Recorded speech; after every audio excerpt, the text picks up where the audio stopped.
Yeah, mate, we got hards on. We're going to the end. Last week we had a very, very, very, very, very boring race. One of the most boring races we've seen in a long time. But these things happen and they make you appreciate the great races even more. Anomalies, that's fine. To be honest, I'll go ahead and say it. Fine, fair enough. Less boring than last week. And I'm probably being biased because maybe it wasn't even that boring. Maybe what's really happening is it was just okay at best, but the drivers I like didn't do well, which I think is a large part of it. Sometimes you could have a really fun race, but ultimately your guys DNF'd and you're just kind of like, well, this is shit. And it's like, what do you mean this is shit? Alonso just came from the back of the grid and he's about to win. He's making history. And you're like, yeah, but Lando Norris crashed out on lap one, so I guess this week's fucking right off. Which maybe is what's happening here. I don't entirely know. I haven't actually seen the thoughts of other people's thinking on it, but we'll go through the sectors there on hard zone. When we got the hard zone, we'll go into the end, baby. Sector 1, rate my quali. Sector 2, race rundown. I think that's what's called, don't even know. Sector 3, the soft, medium, and hard awards. Right in the quali, you know who might be a through line here today that we're going to have to bring up, and was kind of one, not really a through line, but we brought up at the end last time round, is Nick De Vries. Nick De Vries, I did have some stocks in you and no one else did. You was at an all-time low and I thought, Nick's going to the moon. Invest now. And he's only gone down and I'm only getting broker. In quali, Yuki doesn't make it out of Q1 and Tsunoda does. Nope, that's the same guy. Yuki doesn't make it out of Q1 and De Vries does. And I think, you know what, De Vries, finally, you're going to actually have a better weekend for once. You're actually going to do something decent. Spoiler alert, no. And it's just like these looking like he's in and out, not getting a seat next year, not taking this opportunity. You think back to that interview where he was like, what do you think you could learn from Yuki? And he's like, nothing. How to crash, maybe. How to be reckless.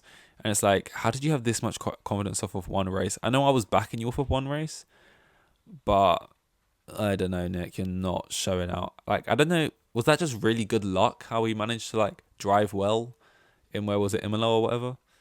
Because like he's just not shown really any quality pace or racecraft at all. I think those are the right words, but I might be becoming a bit of a Formula One super fucking intellectual.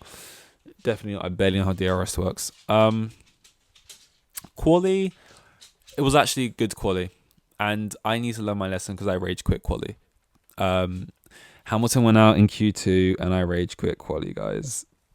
I already had Norris out, and I was watching it on my phone and I just thought I'm wasting data and I rage quit. And I thought, and I even said afterwards, in before, this is going to be actually an exciting quali, what's going to happen. Like in before, Verstappen isn't just on pole. And lo and behold, it's what happened. It was still a Red Bull, but it wasn't Verstappen. Verstappen was P9. You had Magnussen like P4 or 5 or whatever. So I think you had Alonso second on the grid. So, it was fairly interesting then, I guess. But not enough for me. And this, I gotta be personal, I gotta be honest. And like, I can only rate the quality. Like, I'm not gonna sit here and pretend like, oh, I'm doing this from a objective standpoint. Like, I'm putting all bias aside here because I work for Sky Sports and therefore I can't have bias. This was a great quality. No, I don't work for shit. I'm sitting here, rain outside. What time is it? It's literally 12:15. This can just be opinion based. That's fine. That's fine. I'm not a Red Bull guy. I'm not against them. I'm not like these people who burn the flag. I don't give a fuck that much. But that being said, I'm not really a Perez guy. Perez is on pole. Leclerc's kind of, what the fuck's happening with Leclerc? Can we talk about Leclerc? We'll talk about drivers specifically at the end, but a bit interesting what's going on there. And yeah, I mean, if I had to rate the quality, I'd probably go. I just said like, I rage quit it, so I'm gonna give it a 5. I'll give it a 6. Verstappen was P9. There was a crash. I'll give it a 6. I didn't even watch it, so but I'll give it a 6. In terms of the race rundown, I mean, we go off. No one DNF'd this race, I think, and call me maybe, call me crazy, but for me, a good race will always have like the best races for me that are 8 out of 10 and above will have had at least one red flag. They will have had at least one full blown safety car. Obviously, that's gonna really probably happen with red flag, but well, no, they kind of straight away do it. But like, you know, it will have a safety car in there. It will have a red flag. It will probably have some DNFs. These things for me are required because they bunch the grid back up. They change the flow. They make it unpredictable. They bring people from the back who to the front and vice versa. And like, it's just needed. This didn't really have that. It didn't really have any pit stop malfunctions or anything. It was very predictable. Perez started out front. Verstappen was on the charge, and that was just kind of the script of the race. There was little narratives in there. I mean, on the first lap, again, we'll go on De Vries. It's like, oh, someone's just made contact with him. Okay, someone says someone near the back. What's happened? And it's just like every time.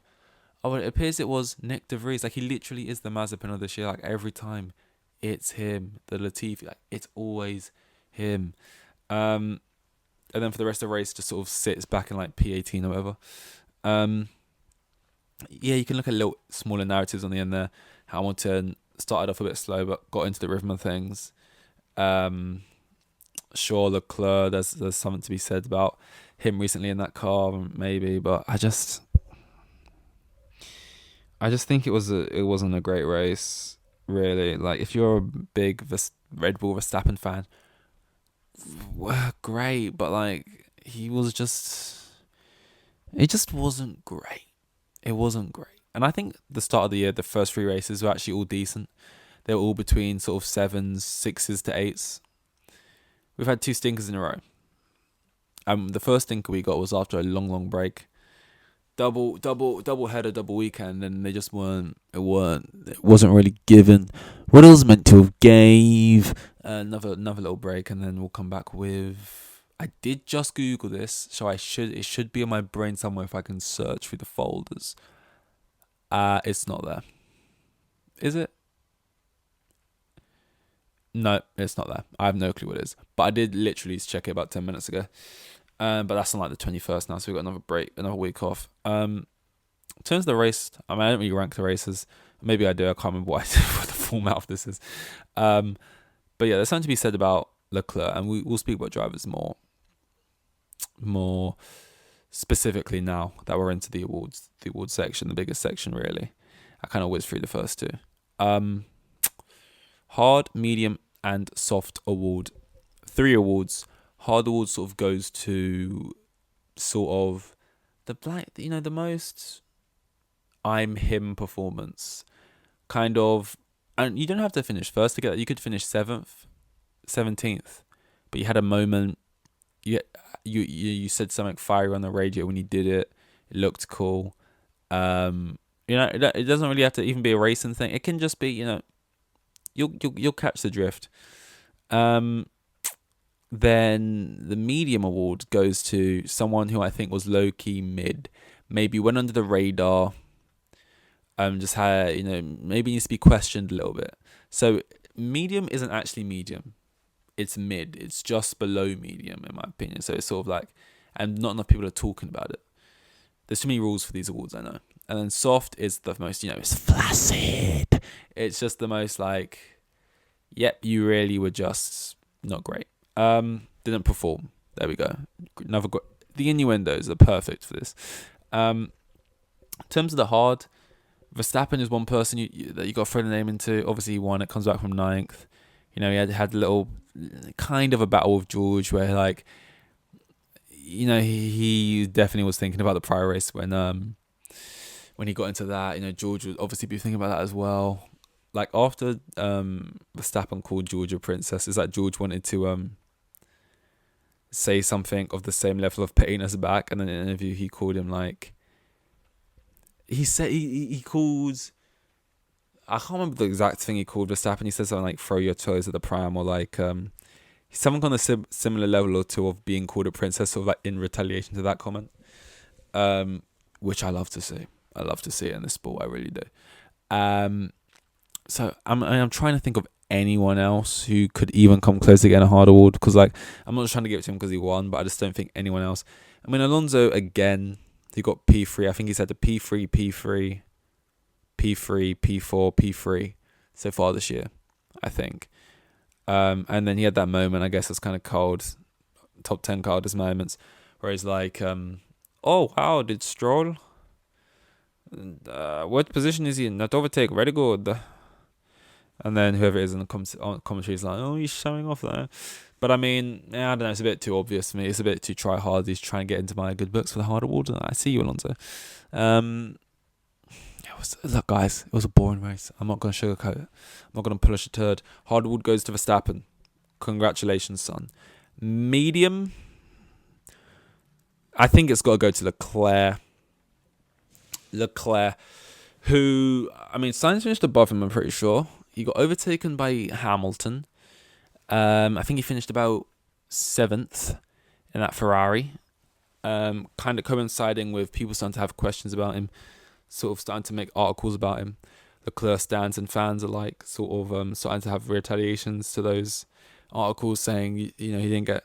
I remember there was someone made an article or wrote a tweet about like how, you know, like a suggestive tweet. Like, I'm not really going to give my opinion on whether I think this is good or bad, but I'm going to kind of lead people down the road where I think we... So, like, the tweet or whatever it was, Leclerc now has the most poles that haven't been converted into wins, I think.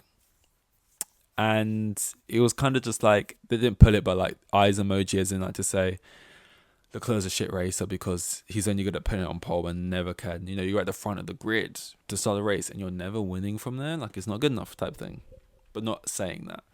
People then replying to that by saying there was drivers in the past who would always get on pole, and it would be more, the statement would be, they're great. They're in a non-race winning car, yet they manage to stick it on pole and get the pole and get the most out of it, even with the car. And obviously in a race they can't go ahead and win the race because they're not in a race winning car really that can compete.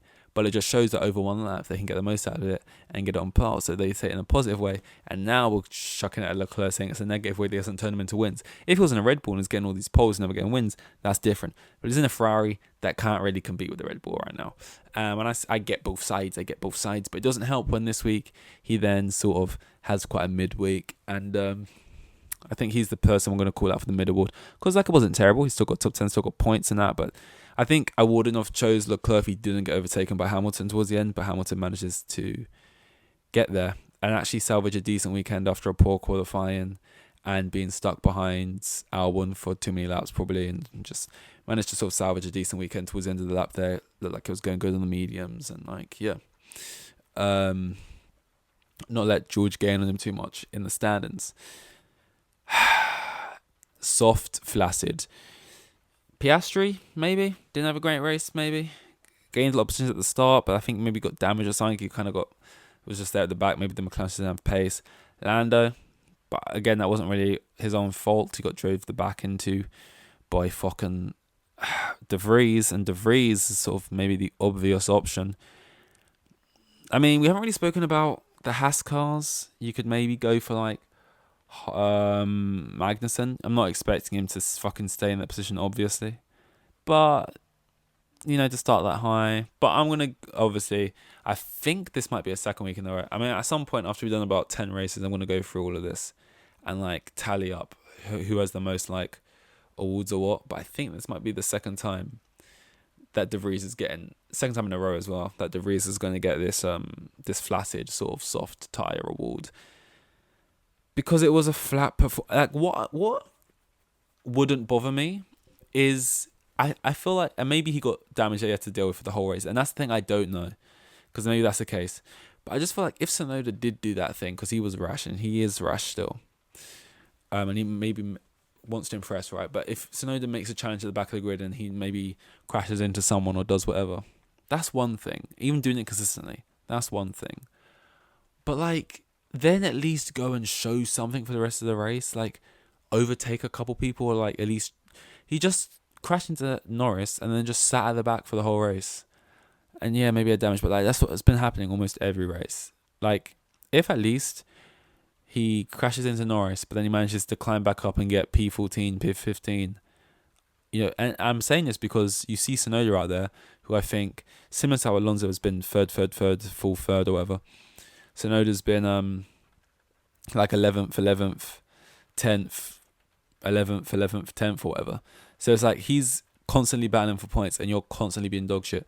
And you're crashing into people who did it last week as well. I think it was last week. At or whichever week, no, it was the fun week when they had the restart from the red flag and you kind of crashed into the back of someone. That was a position where you could have gained a lot of places, even though they reset it, so it wouldn't have mattered. But you could have at least still fucking finished the race and been on the board. I just think, fine, if you're gonna crash, but actually have an impact on the rest of the race, so just for fucking retire at this point because you're pissing me off. I had so much fucking stocks in you, and honestly, Sargent looks like twice the driver you, 3 times the driver you are at the moment. And probably why it hurts more is because it's like, I've never been annoyed by Latifi being shit before, or like Mazepin being shit before something, or even Schumacher, because I never really cared. But I invested sort of goodwill, so I can afford in De Vries, and I just feel like it hasn't. That has not been repaid yet. And 5 races in, maybe in isolation, that's actually not that much. Like 5 games in football, you're going to really judge someone completely just off that. But because like 5 races in Formula 1 translates to like 2.5 months or whatever it is, it feels so much longer. So maybe I'm being harsh, but am I? You're like a 27-year-old now. You finally got this opportunity of your lifetime that you always wanted, that maybe looked like it would never come. And he didn't have the best first season in Formula E, maybe. And I don't know if he won Formula 2 the first time he was in it. But I don't think you'll get a second chance this time around with F1. So you've got to do something to make it count now, because they will be looking around. That is all. Oh, wait. Kind of fell back towards the end. I actually want to give a little bit of shout out to. Maybe could get the middle instead of Leclerc, maybe. Maybe I'm being harsh because I don't remember the race too well, but just something on Gasly.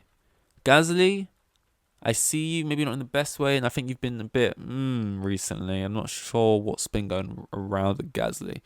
But, calling yourself the tripod and having this soft shit that's been going, I mean, all right, mate. Okay, if you're gonna go around being like, my nickname was a tripod, and start posting it to tripods, maybe whip it out and drive better than that. Or that you have been, because walk the walk, talk the talk, my boy. Talk the talk, my boy. I just feel like since he's been at where's he at now? Alpine. It's not really been it. But then again, I'm not saying I don't like Gasly now. I had a similar thing with Russell I'm not saying Alpine's Mercedes level. But when Russell left Williams to Mercedes, at first I kind of changed my opinion on Russell. I feel like that's kind of happening to me right now with Gasly, so I'm trying to be wary of that. But I don't know, Gasly fix up. This was hard on. Got the hard on going to the end. Not a great race again. Probably get like a 6 out of 10, maybe 6.5 at best. That's the best you get out of me. But 6 even feels nice. That feels generous. I can't remember where they are next. Is it? No, it's not. We just had Baku. Oh yeah, Baku was. I don't know where it is. Wherever it is, hopefully it's better than this. That is all. See you when I see you.